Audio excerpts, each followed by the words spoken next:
Perfeito. Então, pessoal, a reunião está sendo gravada, tá? Uma boa noite a todos. Eu sou Luciano Funchal, eu estou atualmente como diretor científico da SBOT Santa Catarina, aqui na nosso biênio 2021-2022, que é a presidência do Dr. Henrique Eisenberg, né? Então, nós estamos no nosso módulo de reuniões científicas, e esse é um módulo especial, que é um módulo que nós criamos nessa nossa última gestão, que é falar um pouco sobre nomes importantíssimos na ortopedia, né, na ortopedia mundial, comentado por pessoas também importantíssimas na ortopedia brasileira. Então, é o médico por trás de um nome, né? Então, eu vou dar já as boas-vindas a todos e passar a palavra ao nosso presidente, Dr. Eisenberg, para ele dar as boas-vindas a vocês. Bom, obrigado, Funchal. Obrigado, professor Defino. É um enorme prazer que a nossa Sociedade Brasileira de Ortopedia e Traumatologia Regional Santa Catarina recebe o senhor aí para palestrar sobre tão importante tema. Sem me estender muito, já queria dar o agradecimento ao Gabriel, ao Massaneiro, ao Pedro Antonélio, ao nosso ex-presidente André, Fernando Atsamura e Everton, que estão aí presentes, e passar a palavra para o Funchal para que ele possa conduzir aí os temas. Eu vou me desligar um pouco para me deslocar até a clínica ajudar o Massaneiro. Espera até a foto, então. Pessoal, vamos tirar uma fotinho, aqueles que quiserem, abrir a câmera para a gente tirar foto de divulgação. Vamos olhar para a câmera, todo mundo. Obrigado. Então tá. Então, rapidamente, já vou passar o comando para o Massaneiro, que vai dar as boas-vindas ao professor Elton, que a gente já agradece imensamente a presença, né? E aí a gente dá continuidade. Vamos lá, prof. Estão me vendo ou não? Então, professor Elton, quanto tempo, né, Elton? Essa pandemia nos deixou um pouquinho... Está me escutando, né? Então tá. Elton, em nome do nosso comitê, eu só queria fazer um remember. Esse comitê foi formado na tua gestão da SBC. Não sei se você está lembrado, em agosto de 2005, você foi nosso convidado, conversamos em Itajaí, fizemos na Univale, uma sexta e um sábado, as aulas, e nosso comitê foi montado na tua gestão em agosto de 2005. Você veja que já estamos aí há alguns anos, e é um prazer, né, a gente fazendo 2005 com 17 anos, 18 anos, já estamos de maioridade aí, o nosso comitê. Então, muito obrigado, Elton. Desculpa até o meu transtorno aqui, que eu estou com a aula tudo montado, que eu peguei as coisas rápido em casa e vim correndo para cá, mas infelizmente o nosso sistema aqui da internet não é essas coisas. Eu te agradeço e falar sobre COB, né, toda a história de COB, falar tudo isso, isso está presente em quem faz deformidade, e não só deformidade, esses ângulos também se usam muitas vezes, até no trauma, muitas vezes foi usado também o COB para se ter uma ideia da evolução, dos tipos de tratamento e de como é que se deve proceder. Muito obrigado. Eu gostaria que você se sentisse absolutamente em casa, porque eu quero ver se eu consigo montar aqui, que eu tenho até uma ata nossa aí, dessa formação desse nosso comitê de coluna vertebral do estado de Santa Catarina. Muito obrigado em nome de todos os cirurgiões de coluna aqui do estado. Tá? Por favor. Bom, eu que agradeço. Eu vou compartilhar a tela. A gente já...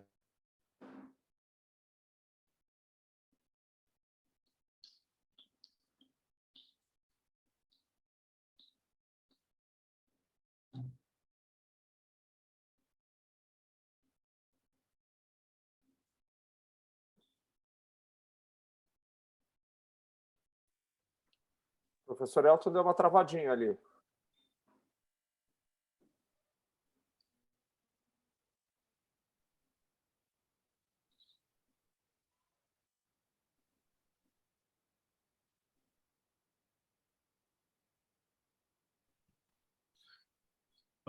Aconteceu algum problema aqui com o computador do Dr. Elton.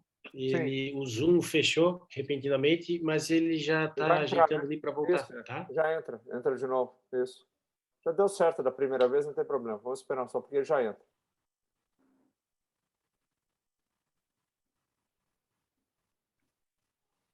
Isso aqui sempre.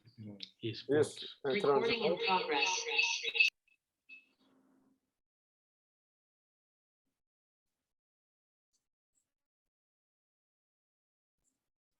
Perfeito, aí. A apresentação está por baixo aí. Show. Excelente. Aí, tá dando certinho. Pode ir.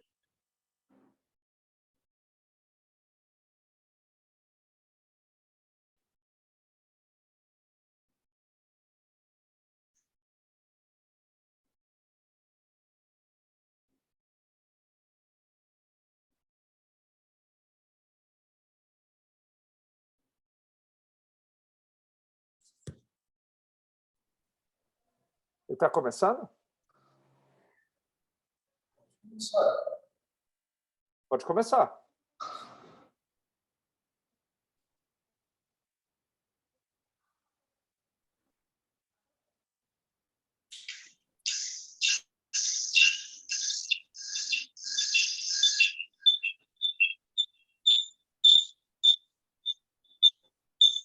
Será que não é o computador de vocês dois juntos? Hein, André? Não, porque o meu está mutado. Ah. Mas ele estava funcionando antes?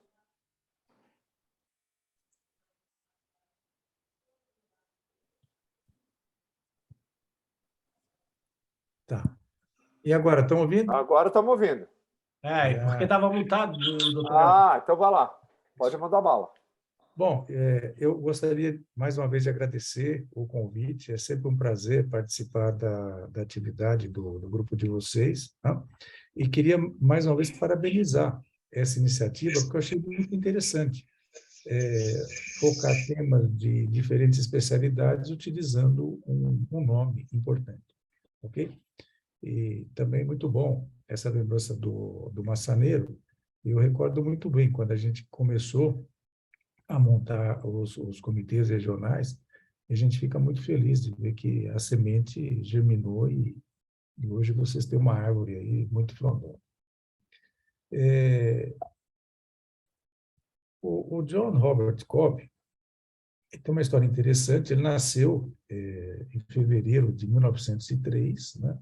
Faleceu em março de 1967, com 66 anos, pode-se dizer relativamente jovem pelos padrões de hoje. Ele nasceu no Brooklyn, em Nova York, de família humilde, e estudou na escola militar. E por influência não só da escola militar, mas também do pai, né, que na biografia dele isso é mencionado, era uma pessoa assim muito metódica, que seguia bons princípios, né?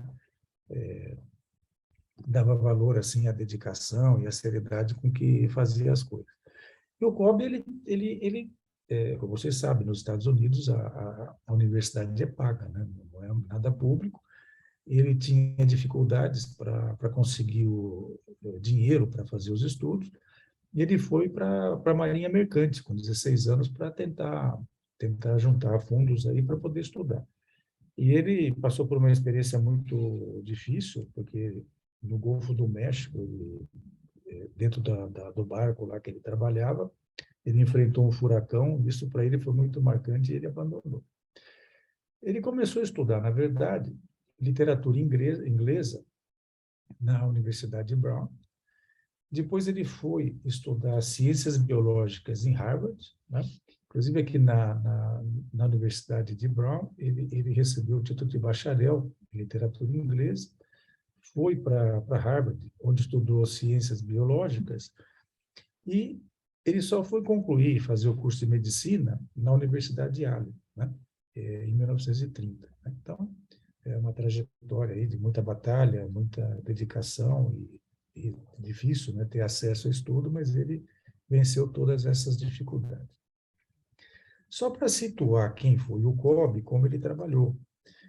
A artrodese vertebral, ela começou a ser utilizada em 1911, né, por Albi e por Hibbs, para o tratamento da tuberculose. Inicialmente, a artrodese ela foi desenvolvida para tratar a tuberculose.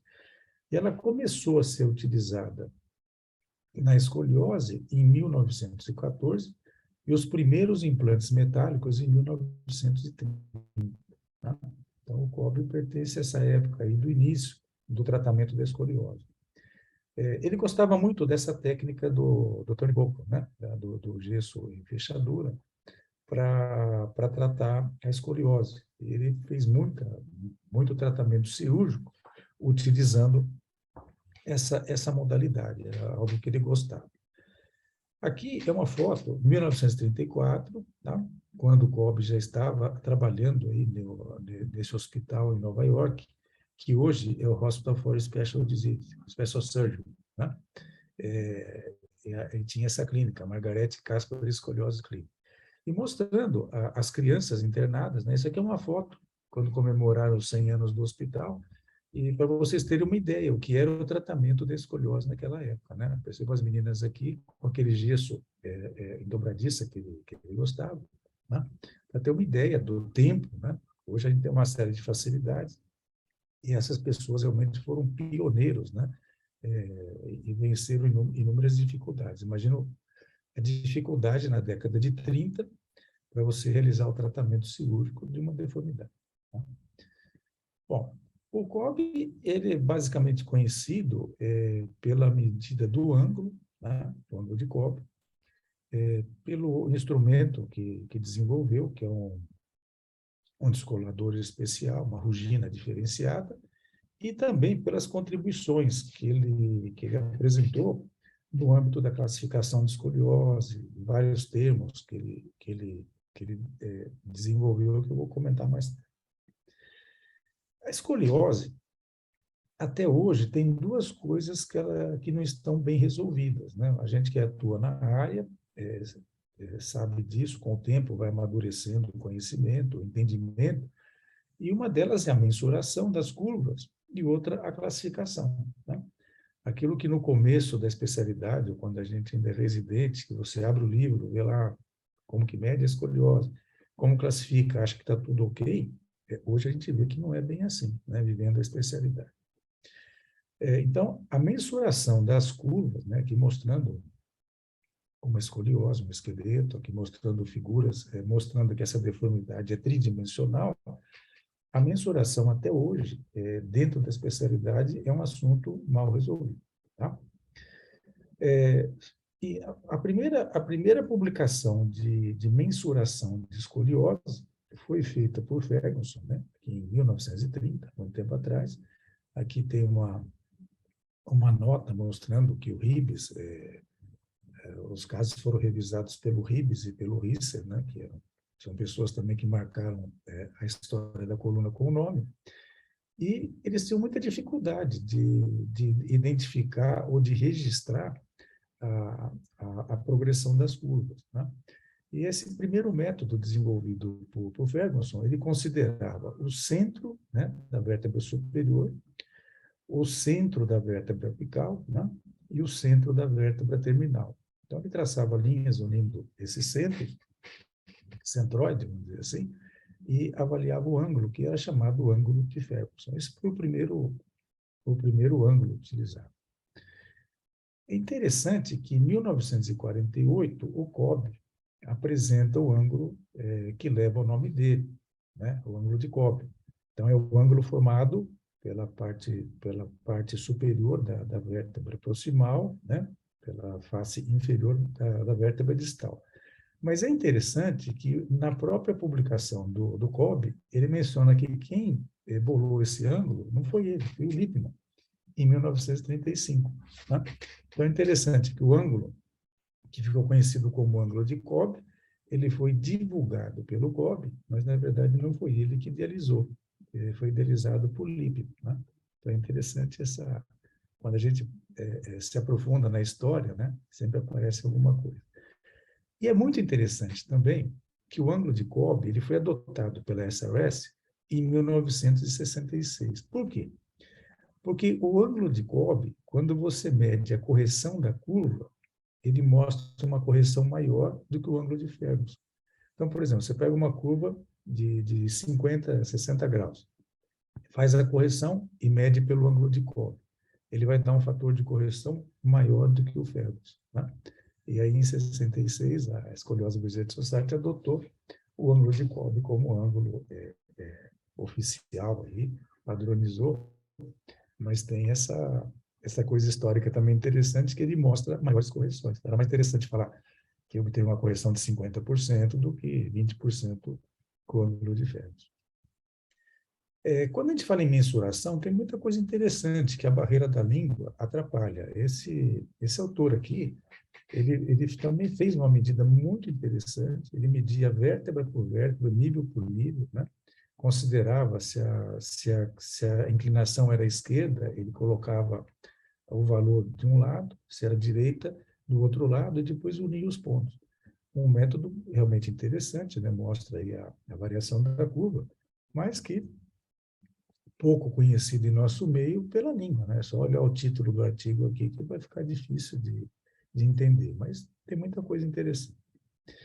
O ângulo de Cobb é universalmente aceito, revisões sistemáticas hoje só se fala em ângulo de Cobb. Esse aqui é um artigo do European Spine Journal de 2013, né?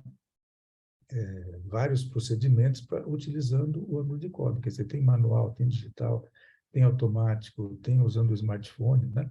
Estão mostrando aí que realmente é uma medida universal. Tá? Interessante também, quando compararam o ângulo de Cobb com o ângulo de Ferguson, durante um período havia uma certa disputa, aí, usa o Ferguson, usa o Cobb. Eles observaram que o ângulo de Ferguson, ele não mede curva de uma maneira precisa acima de 50 graus, e que o Cobb não mede acuradamente, precisamente, curvas abaixo de 50 graus. Né? Então, é interessante que curva acima de 50 o Cobb é melhor, curva abaixo de 50 o Ferguson é melhor. Mas, apesar disso, aí, o ângulo de Cobb ficou universalizado. O ângulo de Cobb, ele tem falhas. Né? Aqui é uma delas. Por quê? Você pode ter curvas diferentes, né? Com o mesmo ângulo de Cobb. Então, estou mostrando, ó, eu tenho 4 representações esquemáticas de curvas, todas têm o ângulo de Cobb com essa angulação, e são curvas diferentes. Tá? Então, eu estou tentando aí já exemplificar essa imprecisão e a dificuldade que nós temos em medir valores angulares. Tá?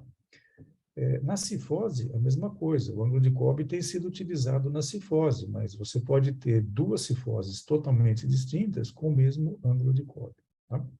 Tentando corrigir isso aqui, o Vodcinas, que também não é muito conhecido, ele propôs uma medida, né, que considera também o raio juntamente com o ângulo. Então, vocês estão vendo que, apesar de ser universalmente aceito, muito utilizado, tem grandes imprecisões. Né? Então, aqui, repetindo aquilo que eu disse, abaixo, o Cobb, abaixo de 50 graus não funciona bem, e o Ferguson, acima de 50 graus, não funciona bem. Tá? Como o Cobb utiliza a placa vertebral, né? É o ângulo formado pela linha que passa pela placa vertebral superior da vértebra proximal e a placa vertebral inferior, né, da vértebra distal, ele mostra mais correção, né? Por isso que ele foi selecionado aí como o ângulo padrão. E aqui mostrando uma curva relativamente simples, né? Pela medida do Ferguson, 20 graus, pela medida do Cobb, 27 graus. Tá? Na verdade, toda essa medida angular que a gente faz na coluna, ela é equivocada. Por quê? Porque existe uma torção. O Steinhardt, já há muito tempo na França, considerava o plano de eleição. Né? Então, imagina que a coluna é igual, a escoliose é igual um cabide, à medida que você vai girando, né? Então, isso aqui seria a máxima projeção do ângulo real do cabide. À medida que vai rodando, esse ângulo vai sendo alterado, até que ele fica zero. Então, muitas vezes, esse ângulo que nós medimos no AP, ele não corresponde à angulação real. É como se você tivesse aqui um cabide com uma certa rotação. Então, quando você corrige essa rotação e faz o plano de eleição, essa seria a deformidade real, né? Importante ter isso em mente, porque muito do que a gente faz aí, né, que, por exemplo, diferentes ângulos, diferentes curvas, você mede o ângulo de Cobb, mas, na verdade, são curvas distintas, né? E isso a gente tem que ter em mente, que é uma deformidade tridimensional e que o ângulo de Cobb é apenas uma referência, tá? Aqui mostrando um exemplo disso. Olha, você tem uma dupla curva, ângulo de Cobb, né, pode medir resultado clínico, quer dizer, clinicamente muito bem, a curva centrada, mas tem um resíduo, né? Então, existe ainda uma dificuldade da gente mensurar a curva, a correção e outros parâmetros, ok? Bom, um outro ponto também ainda mal resolvido é a classificação das escolioses, tá? Quando a gente abre o livrinho lá na residência, vê as classificações, acha que está tudo certo, não é bem assim. E o Cobb teve uma contribuição muito grande, porque ele introduziu o termo curva maior, curva menor, curva estruturada, tipos de escoliose, propôs uma classificação etiológica da escoliose e também recomendou tratamento. Ele foi um dos pioneiros a acompanhar a evolução da curva e ele operava apenas 10% dos pacientes, porque naquela época a criança apresentava escoliose, já existia indicação de cirurgia para todos. E ele teve essa visão de estudar, de acompanhar a história natural da deformidade e realizar a cirurgia somente naquelas curvas que progrediam, né? Esse é um artigo antigo dele, e é interessante, né? Ele fala da classificação, das medidas, e é impressionante os resultados que ele apresenta, né? Por exemplo, olha essa paciente, uma deformidade significativa, um resultado estético excelente, e aqui mostrando o tratamento, era artrodese associado àquele gesso que ele gostava muito, que é o da dobradiça, o Tannenbaum, tá? Então, realmente teve uma contribuição muito grande, definiu, né, o que é curva estruturada, né? E hoje, ainda hoje, todos os parâmetros que nós utilizamos para curva estruturada são parâmetros imprecisos, né? A classificação de Lenk é a mais utilizada, mas ainda existe muita discussão, quer dizer, aquilo que o Cobb introduziu, começou na década de 30, nós estamos em 2022 e ainda existe muita discussão e imprecisão acerca disso aí. Vale a pena mencionar esse nome. O Schultes foi um ortopedista que trabalhou em Zurique, na Suíça. Em 1905, e pouca gente faz esse tributo a ele, ele foi o pioneiro em definir os 5 tipos de escoliose, que depois foram replicados, mas, mais uma vez, talvez, pela limitação da língua e falta de comunicação cultural, ele não é conhecido, mas ele foi o pioneiro em classificar a escoliose. Foi um nome importante, tanto que em Zurique tem uma clínica com o nome dele, a Schultes Clinic, né? O Dieter Grobe, que já esteve aqui no Brasil várias vezes, trabalhou lá, e vale a pena ser mencionado. Coisas curiosas para mim, por exemplo, o Harrington. O Harrington foi um material amplamente utilizado, revolucionou a história da coluna, e o Harrington propôs uma classificação, e ninguém conhece, né? Todo mundo conhece o instrumental do Harrington, era famoso por isso, mas a classificação do Harrington ninguém comenta. Ele propôs uma classificação para escoliose. Vale a pena sempre mencionar a classificação do King, né? Classificação antiga, mas até hoje ela tem eco sobre muita coisa que é feita, né? Teve um papel importante em determinar na dupla curva tipo 2 para fazer a artrodese seletiva, identificou a curva torácica proximal, né? E até hoje ela é muito do que o King, né, esse grupo, o professor ele apresentou, ainda tem muito eco naquilo que a gente faz. É interessante, toda classificação, eu acredito que ela tem uma influência cultural e política, né? Então, essa classificação é uma classificação muito boa da China, né? E aqui praticamente ninguém conhece, mas ela existe, né? E olha, em 2005 foi publicada já com uma...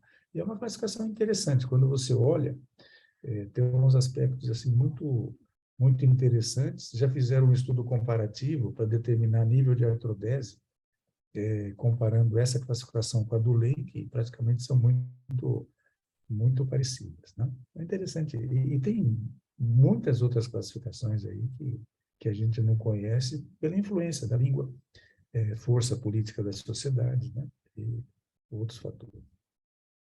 Perceba, essa classificação do Ponseti de 1950, ela não difere em nada da classificação do Schultes, lá de 1903, né?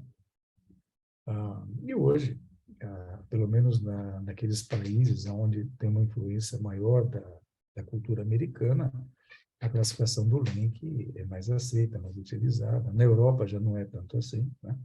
Se você for para a China, é aquela que eu mostrei, né?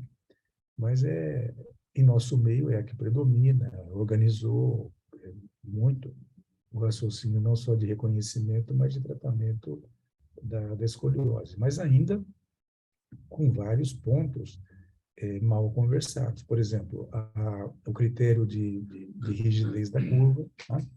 Por que é 25? Será que a torácica proximal é igual à torácica principal? Talvez não, talvez sejam curvas diferentes, né? A mesma coisa quando você mede quando você estuda o perfil, ele considera T5 a T12, né? E por que T5 T12? Porque a visualização é mais fácil. Tem um estudo até recente que foi publicado agora na revista Coluna, lá do grupo da Santa Casa, mostrando que quando você mede cifose T1, T12, é diferente de T4, T12, é diferente de T5, T12, e mais um outro fator, quando você considera o ponto de inflexão, que é aquilo que a escola francesa já fala há muito tempo, também tem uma diferença estatística importante, né? Porque talvez um erro que a gente também tem cometido, historicamente, é considerar cifose é T1, T12, lordose é L1, S1. Talvez isso não esteja correto, porque a curva ela deve ser medida no ponto de inflexão, tá? Então, essa é outra tendência aí que vem aparecendo. Então, vocês percebam que, no âmbito da coluna, aquilo que parece que está tudo resolvido, que é a medida, que é a classificação, não é bem assim, tá? Um grande exemplo disso, você tem duas curvas aqui muito semelhantes, mas quando você analisa a rotação no eixo axial, são curvas totalmente distintas, né? Então, a tendência aí hoje é tentar entender a escoliose como tridimensional. Tem o EOS, né, que é uma técnica, está começando, infelizmente é muito cara, mas certamente vai mostrar coisa distinta. Então, a gente ainda está... esses temas, e são importantes, porque isso aqui é a base da organização do tratamento que a gente faz. Ainda não está bem estabelecido, tá? Essa frase, eu vi uma vez num livro, e eu acho interessante e sempre repito. Fala que a pesquisa e o tratamento, né, que realizamos são dependentes do trabalho daquele que nos antecedeu. Um bom exemplo é o livro do Beller, de 34, é um volume. Você pega o livro do Rockwood, de 95, eram 3, talvez hoje dá até mais. Então, o Kolbe também, ele utilizou coisas que já haviam sido escritas. Percebam que o próprio ângulo, o ângulo do Lippmann, apresentou em cima disso contribuições muito importantes, né? E em cima do que ele fez, outros também desenvolveram e aperfeiçoaram, tá? Então, ele é bem conhecido no âmbito da cirurgia da coluna, pelo ângulo, né? Pelo descolador, pela rotina que desenvolveu, e pelos conceitos no âmbito da classificação, das curvas, né? Então, realmente é um nome, é uma pessoa que, principalmente naquela época que vocês viram a dificuldade, teve uma participação importante, contribuiu, né? E eu acho que vale a pena ser lembrado e comentado. Então, é importante olharmos não só para o futuro, mas ter uma visão também do passado que sempre ajuda até a entendermos muitas coisas, né? E era isso que eu preparei para apresentar sobre o COB. Espero que tenha atendido a expectativa e a pergunta que foi feita, né? E é interessante, a gente, quando olha para o passado, tenta ver um pouco da história, tem detalhes aí que a gente, mesmo atuando no âmbito da coluna, desconhecia, tá? Então, foi muito bom ter essa chance aí de mergulhar, olhar para trás, olhar para frente, e agradeço mais uma vez aí o convite, foi um grande prazer participar. Espero que tenha também deixado que esse conceito que tem muita coisa na nossa especialidade, depois o Massadeiro, o André estão aí, podem complementar, que parece muito simples, que é a medida de uma curva, e não é imprecisa, as classificações, e ainda falta muita coisa, né? Então, é isso aí. Agradeço mais uma vez o convite, parabéns aí pela iniciativa, e eu vou passar a palavra agora para o coordenador, eu vou ficar no mudo. Muito obrigado. Obrigado, Elton. Eu achei sensacional essa revisão sua, esse histórico, sabe? É que as pessoas às vezes esquecem isso, só querem saber, acham que COB é apenas riscar ali toda essa história, como você nos mostrou de uma maneira muito legal, muito interessante, muito proveitosa, sabe? Eu acho que faz parte. Todos os eventos que a gente tem ido sempre tem uma parte um pouquinho da história. Eu acho que isso nos engrandece bastante. E a história da deformidade não tem como, né? Tudo se baseia, vamos chamar, do ângulo de COB, porque é o que mais é usado mundialmente mesmo, né? Então, eu gostaria da participação aí do colega do Dr. André, que é uma pessoa com bastante experiência, o Dr. Gabriel, que tem um pouquinho menos de experiência, mas nem por isso nos deixou aí, tá juntíssimo conosco sempre nas deformidades, e o resto do grupo. Eu gostaria de abrir a discussão contando com o André e com o Gabriel, e logicamente com o professor Elton. Quando nós lemos os trabalhos, você analisando inter e a análise das pessoas que compõem, que medem as curvas, que eu gostaria de saber ali do doutor André, que tem serviço de residência médica, doutor Elton, que já tem N residentes já formados. Vocês no dia a dia sentiram alguma diferença? Porque eu e o Elton, principalmente, mais, entre aspas, experientes, somos do tempo do lápis e colocar no negatoscópio e medir e tal. Hoje, acredito que uma maioria muito grande de nós já está medindo tudo no computador. Isso está trazendo alguma diferença nessa situação da mensuração exata de COB, ou vocês acham que não faz nenhuma diferença, professor Elton? A mensuração utilizando... Lembra que antes a gente ia no congresso, né? E recebia aquelas réguas, fazia fila lá, disputava aquelas reguinhas Sim. E aparecia lá o ângulo de COB. Depois de um tempo, essas mesmas réguas mostravam a classificação do Lenk, já eram umas réguas maiores, né? Depois, já começou a aparecer régua mostrando os parâmetros sagitais, né? Do plano sagital. E agora não tem mais régua, agora você tem que aprender a mexer com o Surgimap, que é o mais famoso, né? E a gente até acabou desenvolvendo um agora lá em colaboração com o pessoal de São Carlos, que ele mostra isso que eu acho que vai ser importante, que o francês desenvolveu, que é o ponto de inflexão, né? Que quando você vai fazer, mesmo no eletrônico, ele é muito chato, né? A medida não mudou, né? O difícil é você se acostumar a utilizar os programas, né? Mas ela muda muito pouco, inclusive parece até que ela é mais precisa do que quando você usa a régua, porque mesmo a medida entre vamos chamar o inter, né? Inter-observador, ela tem uma margem de erro aí, mas é uma margem pequena.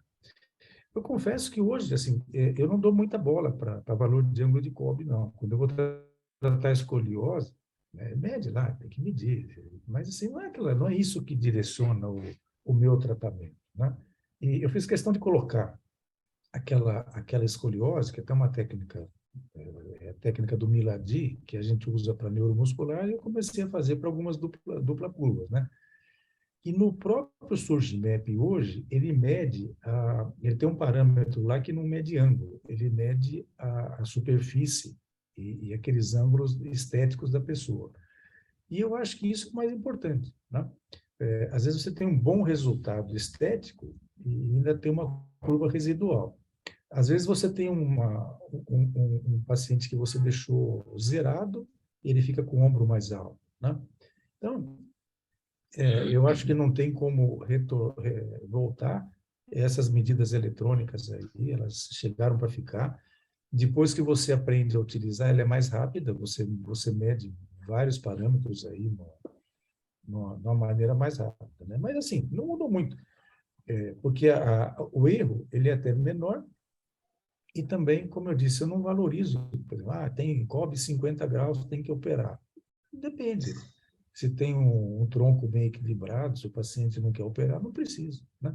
Então, na prática, esse valor angular, ele interfere muito pouco na minha decisão, porque, como eu disse, o que importa não é a vértebra superior e a inferior, o que importa é o miolinho da curva, né? É aquela parte central que nenhum método, a não ser o EOS, aí, consegue. E tem um trabalho muito interessante dos chineses. Eles mostraram aquilo que a gente já viu na prática. Você vê duas curvas de 60 graus com repercussão estética totalmente distinta, né? Isso a gente cansava de ver e agora a gente consegue mensurar isso aí. Tá ok? Passar a palavra para o André para ele também falar o que ele acha disso. É isso aí, André. Você que pegou todo o desenvolvimento também da mensuração aí. André, ainda vou colocar uma pimentinha para ti. Você acha que intra-observador, você acha que você fazer um trabalho seu, medir todos os raios-x com caneta, com lápis, com a régua, e 2 meses depois embaralhar e você levar para a mensuração no computador. Você acha que tem alguma diferença ou isso é insignificante? Eu acho que o senhor tem que fechar aqui, doutor, aqui, ó, o seu volume, tirar o seu volume. Como é que é? Isso. Consegue isso? Isso. Daí agora eu aumento aqui. Eu acho que é porque nós estamos aqui no mesmo ambiente e cada um com seu computador. Aí dessa confusão. Massaneiro, a pergunta é interessante e eu já fiz isso na prática. Eu tinha a mesma radiografia aqui na minha frente e ela na tela do computador. E eu Está travando, André. Está ruim? Deu uma travadinha. Tá, e agora? Voltou ao normal? Está normal.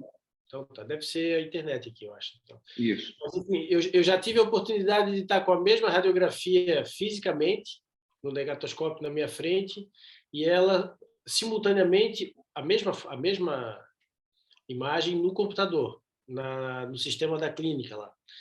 E eu fiz as duas medidas e deu diferente. Então, assim, dá diferença, com certeza dá. Porque, sei lá, enfim, né? Mas a diferença é irrelevante, porque eu concordo com o Dr. Elton.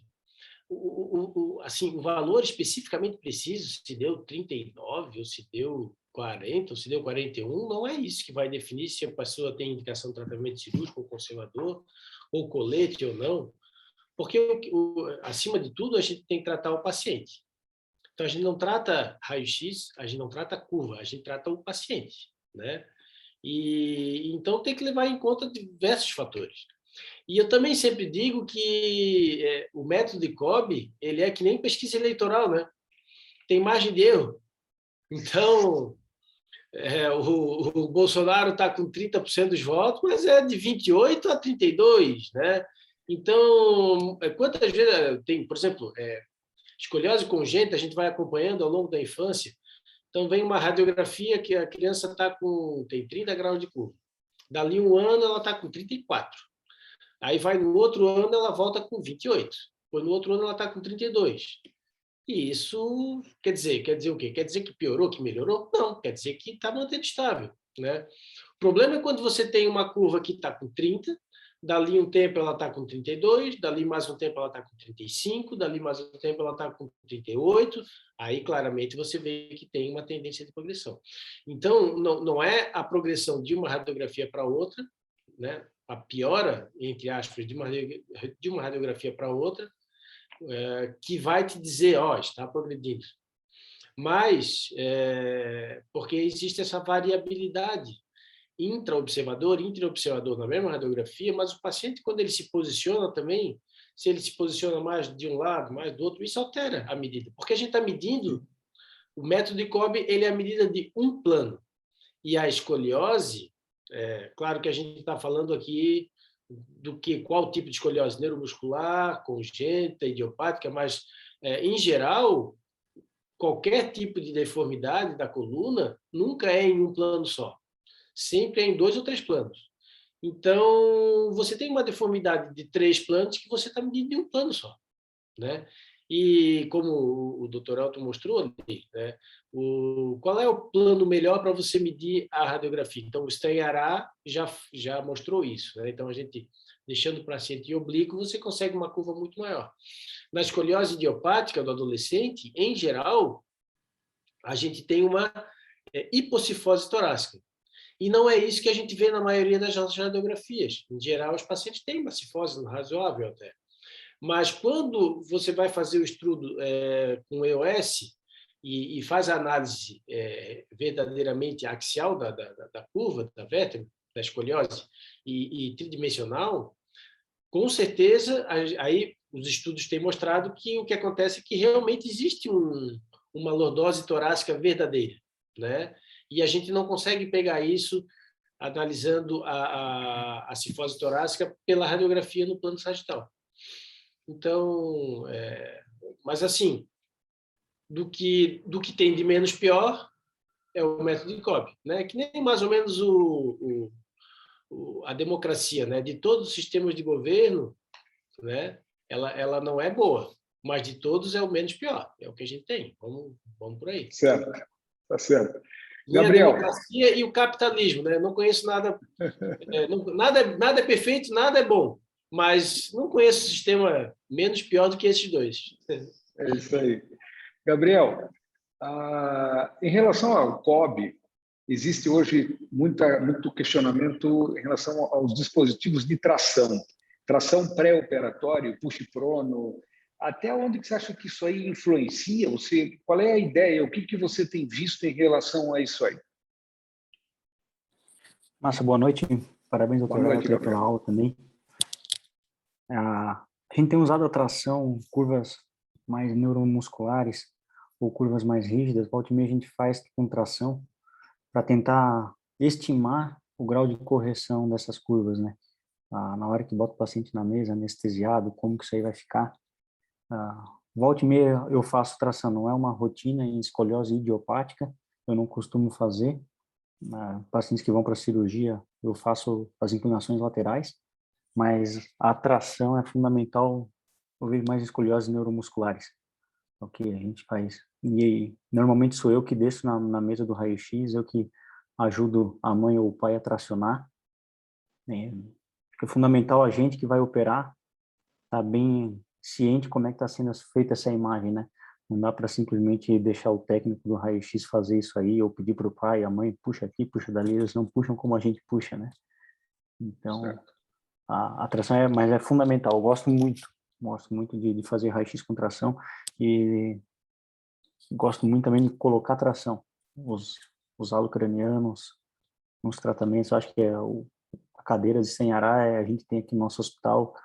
Em curvas rígidas de alto grau, você tem ocupado o Stanhará? A gente tem, é muito boa, a tração funciona muito bem o halo.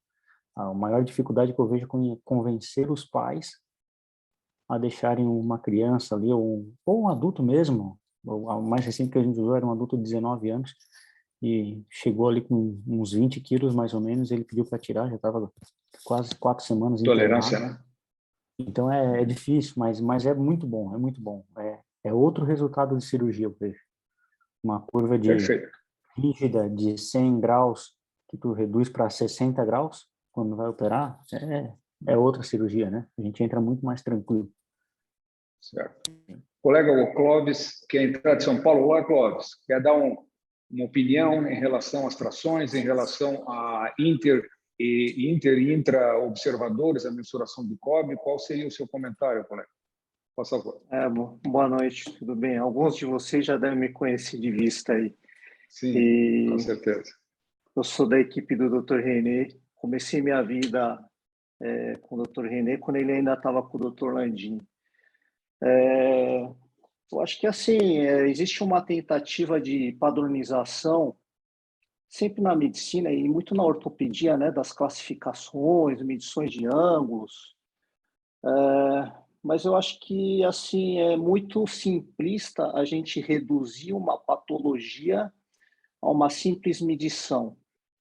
A medição ela serve para a gente pensar algumas coisas da patologia.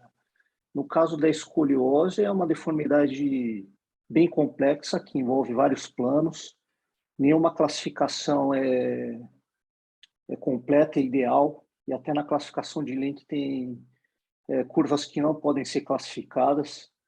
E lá a classificação de lente também não inclui também uma deformidade do ponto de vista rotacional. Como essas coisas vão evoluir para o futuro, eu não sei.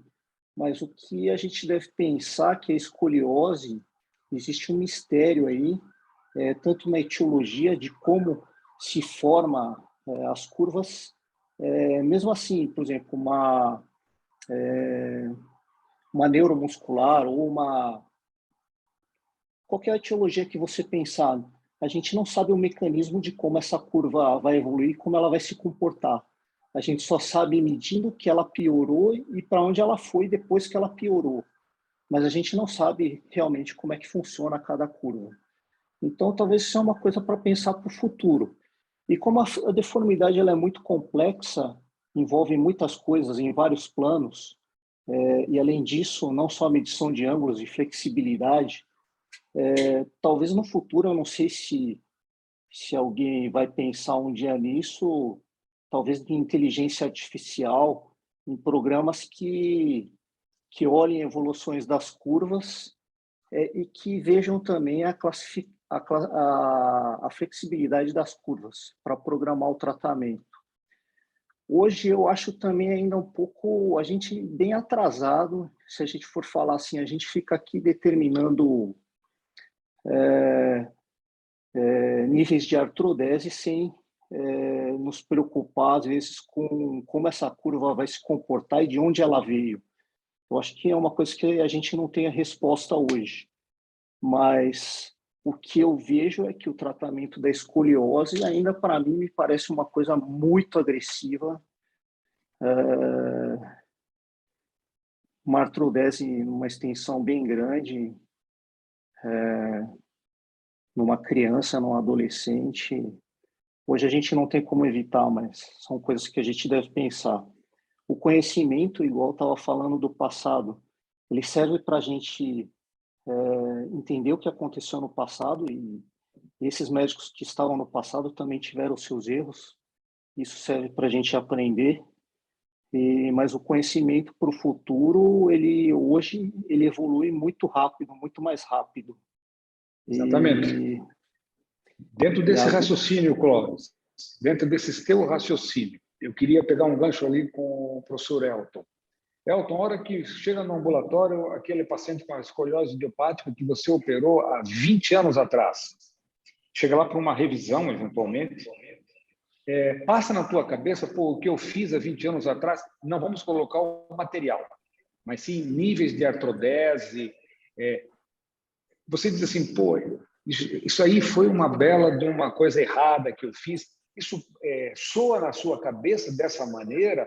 O Elton, o André, que já tem um follow-up também significativo, vocês têm a sensação, como o próprio colega Clóvis colocou, você tem a sensação de que não faria a mesma coisa hoje de maneira nenhuma? Volto a colocar, independente do material, independente do ferro, mas sim da técnica em si?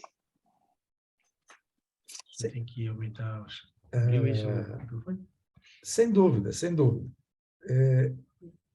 Você lembra que num dos cursos de Ribeirão Preto, quando nós completamos 10 anos do curso, eu coloquei como tema o que eu não faço mais, não? Perfeitamente. Isso há 12 anos atrás, acho que foi. Se a gente repetisse hoje a mesma pergunta, o que eu não faço mais, tem muita coisa. Então, é impressionante como a gente vai mudando, né? É igual quando você escreve um texto, você acha que está bom, você lê esse texto anos depois, você fala, nossa, eu não gostei disso, não gostei daquilo, né? Então, eu acho que tem muito conceito novo e tem o que a vida ensina, né?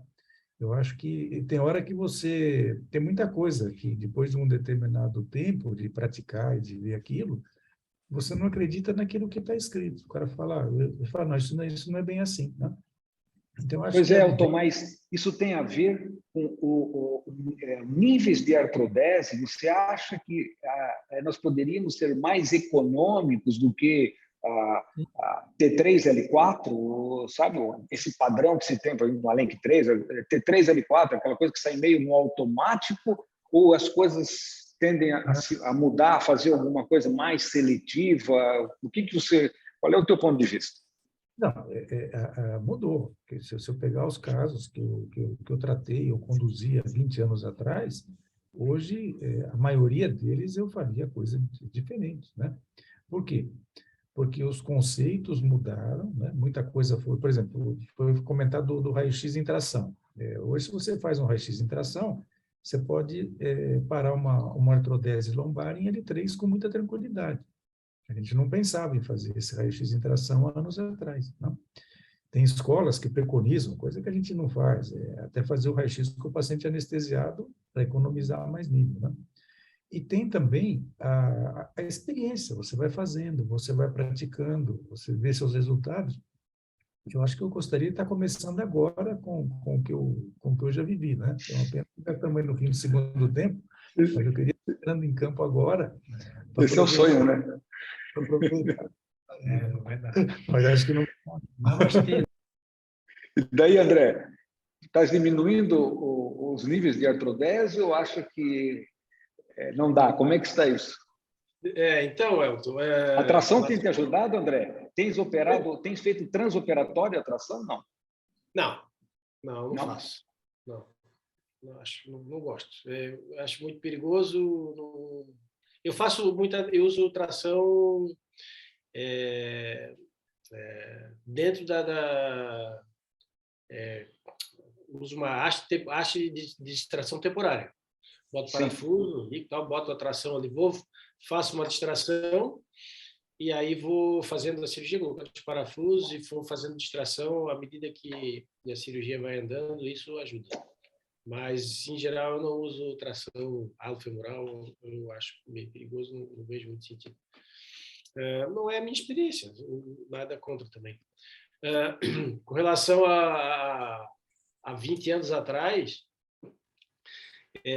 o Funchal lembra, quando eu passei na Santa Casa e até o início dos anos 2000, o meu aprendizado e o meu início da minha prática foi com Arrington e com Luke, né? Então, Luke Galveston, Arrington, Luke. Cheguei a fazer cirurgia, eu me lembro de uma menina que tinha uma seringomelia enorme, e nós botamos um Arrington puro, eu e Valdemar, um Arrington sem fio de Luke, e colete gessado, e ficou 8 meses de colete gessado, e ela ficou bem, né? Então, morrendo de medo que aquele gancho saísse, e fiz muita artrodese in situ, né? Via anterior, via posterior, em escoliose congênita, cifose congênita, colocação de fíbula anterior entre os corpos vertebrais para fazer artrodese, para evitar a progressão, tudo cirurgia, sem monitorização, né? Então, jamais imaginei que fosse possível um dia se ressecar uma vértebra inteira, né? E corrigir uma escoliose congênita, né? Então, a gente imaginar que um dia fosse possível colocar um parafuso, ressecar 2, 3 vértebras, corrigir um negócio que era impensável que isso fosse possível de ser feito, muito menos que eu iria fazer isso um dia, né? E hoje a gente faz. Então, a cirurgia da deformidade evoluiu muito, né? Então, e eu acho que na escoliose idiopática, há 20 anos atrás, eu tinha voltado dos Estados Unidos e eu botava parafuso na lombar e gancho na torácica. Hoje a gente quase não usa mais gancho, isso é tudo parafuso. E com certeza os resultados são muito melhores, né? Eu consigo hoje fazer uma cirurgia com cerca de menos de 400 ml de sangramento e dou alta no segundo dia do pós-operatório, né? Então, e um resultado muito melhor do que a gente conseguia 20 anos atrás, sem dúvida nenhuma. Então, as coisas evoluíram graças à mudança do instrumental, porque a utilização do parafuso permitiu a criação de técnicas que a gente não seria possível utilizando os materiais antigos. Então, a gente vive outra época, realmente. Agora, ter passado por aquilo lá nos traz uma bagagem que os colegas mais novos não tiveram. Então, quando aperta, a gente sabe passar uma banda sublaminar com muita facilidade, porque a gente teve treinamento do field look, né? Então, utilizar um gancho, quando utilizar, por que utilizar, onde utilizar, como utilizar, isso as gerações mais novas têm dificuldade, né? E a gente teve treinamento nisso, a nossa curva de aprendizado foi toda nisso aí. Então, a gente tem essa experiência que os mais novos não têm, né? Eu já posso me considerar velho hoje em dia por causa disso. Eu tenho conversado com um colega que faz monitorização de o estresse que seria hoje, Elton, nós passarmos um ARRI-look de T2 obstáculo em todas as vértebras, o fio sublaminar. Quer dizer, aquilo seria alteração de sinal em todos os níveis, seria o caos. Tá entendendo? Então, faz parte da história. Deixa eu falar aqui. É interessante esse negócio da tração. Hoje, eu utilizo, eu fiquei muito impressionado com os resultados do Milady, da técnica bipolar. Né? E hoje, eu estou até procurando aqui no celular, se eu achar, eu vou mostrar um caso aqui. Eu vi coisas fantásticas, e hoje eu utilizo a tração, coisa que eu não utilizava, para operar deformidade neuromuscular. Vou colocar aqui, deixa eu ver se vocês conseguem. Está vendo esse caso aqui? Dá para ver? Dá. Sim. Tá? Jesus!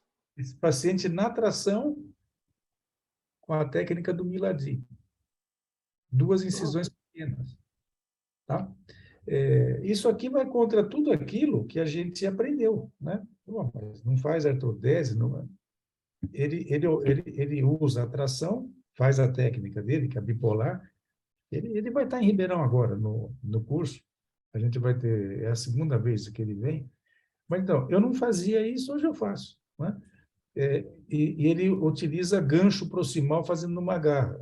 Eu estou fazendo o gancho, que nesses casos funciona bem. Então,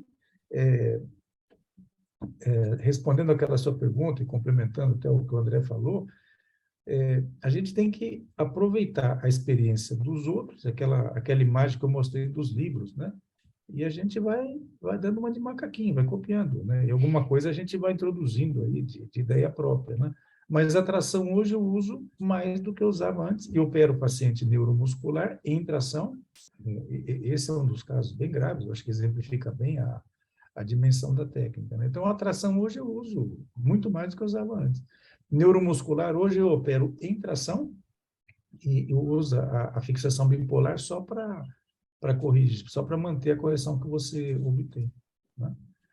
Nós temos usado... comecei a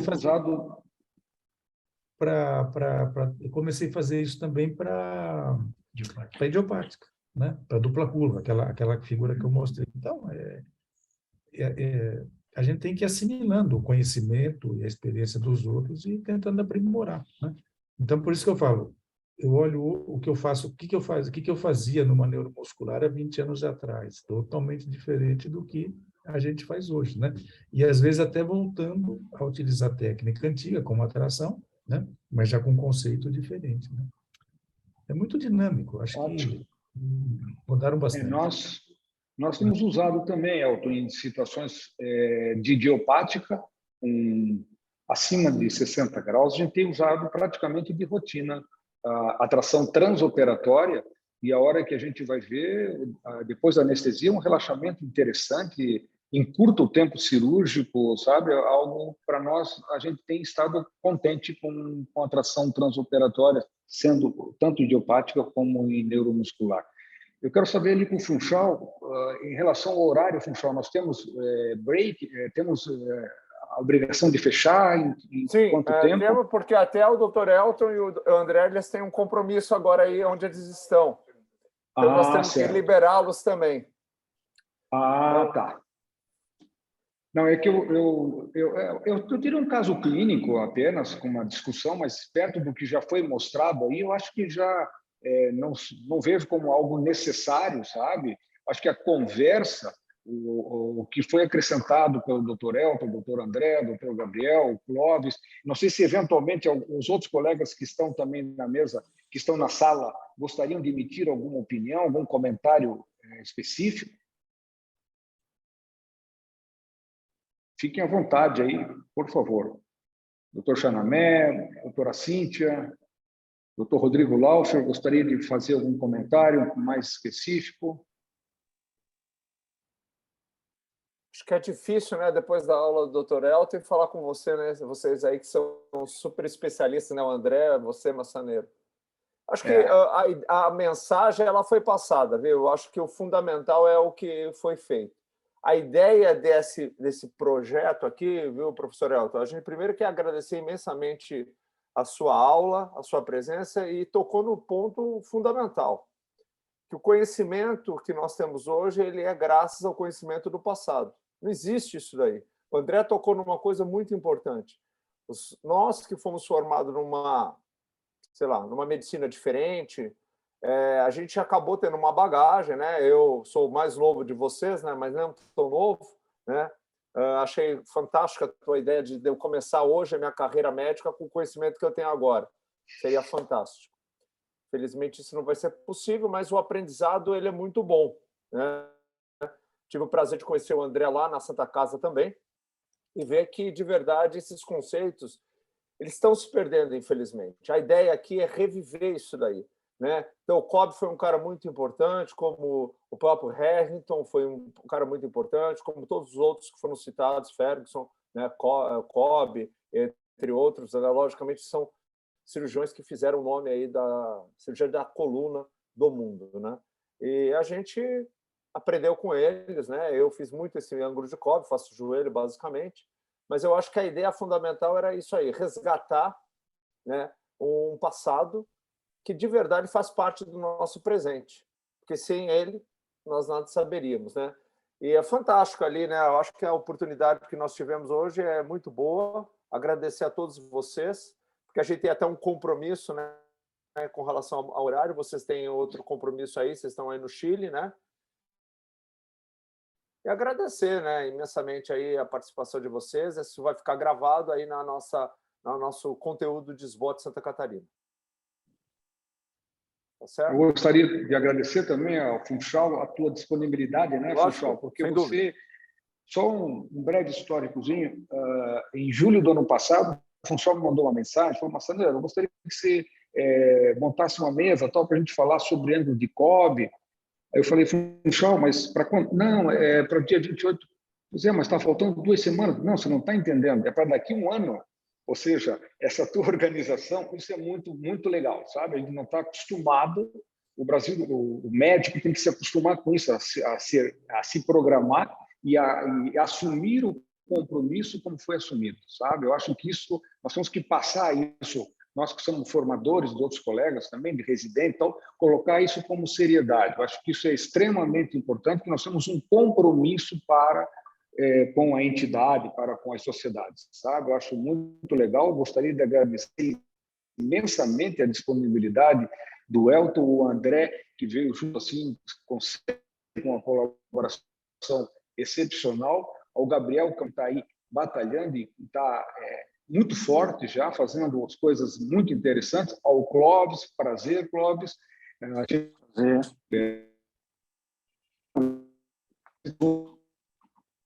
E agradecer a todos, assim, uma boa noite a todos os participantes. Certo, Funchal? Abraço. Abraço, boa noite a vocês, todos uma boa aí. noite, obrigado, Elton, viu? grande abraço aí, André. Grande Boa abraço. noite, pessoal. Boa noite. Bom jantar Obrigado. aí Até para mais. vocês. É isso aí. Bom vinho, bom vinho. Bom vinho. Boa noite.